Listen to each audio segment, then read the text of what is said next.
Shalom Bapak Ibu dan Saudara, bertemu kembali dalam Efrata Devotion. Tahu tapi tak mau, itulah renungan kita hari ini. Rasa ingin tahu mendorong seseorang untuk belajar, termasuk belajar firman Tuhan. Bagi yang lahir dalam keluarga Kristen, sejak sekolah minggu kita sudah belajar firman Tuhan, menghafal ayat-ayat firman Tuhan di luar kepala. Tidak berhenti di sana, belajar firman dilanjutkan dalam persekutuan remaja, pemuda, bahkan sampai dewasa. Coba pikirkan sejenak, berapa lama kita sudah belajar firman Tuhan? Berapa tahun kita sudah belajar? Bisa jadi ada yang sudah puluhan tahun. Pertanyaan yang lebih serius yang perlu kita pikirkan, berapa banyak yang kita lakukan dari firman yang sudah kita tahu? Banyak tahu tapi tidak melakukan, mungkin inilah gambaran hidup kita. Yesus bertanya kepada orang lumpuh di kolam Bethesda, "Maukah engkau sembuh?" Tuhan tertarik dengan orang yang memiliki kemauan untuk sembuh sekalipun sudah 32 tahun sakit lumpuh.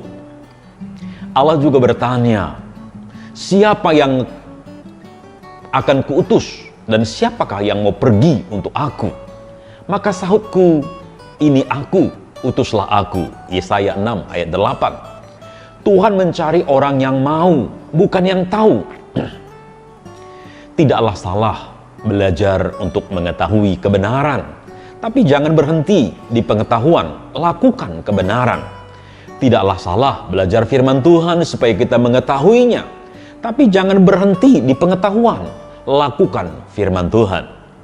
Orang yang berbahagia adalah orang yang melakukan firman Tuhan. Lukas 11:28 dalam salah satu terjemahan dikatakan, "Tetapi dia berkata, jauh lebih diberkati lagi orang-orang yang mendengarkan firman Allah dan melakukannya." Yang diberkati adalah mereka yang mendengar dan melakukan, bukan yang mendengar dan mengetahuinya. Yakobus 1 ayat 25 juga berkata, "Tetapi barang siapa meneliti hukum yang sempurna, yaitu hukum yang memerdekakan orang, dan ia bertekun di dalamnya, jadi bukan hanya mendengar untuk melupakannya, tetapi sungguh-sungguh melakukannya, ia akan berbahagia oleh perbuatannya." Bagi yang sudah tahu firman Tuhan, tinggal selangkah lagi. Lakukan yang kita tahu, maka kita akan berbahagia. Tuhan Yesus memberkati. Mari kita berdoa. Bapa di sorga, Bapa yang maha baik, tambahkan terus kerinduan di dalam hati kami untuk belajar firman Tuhan, supaya kami mengerti, memahami firman. Dan tolonglah kami supaya kami melakukan, mempraktekkan, menghidupi apa yang sudah kami tahu.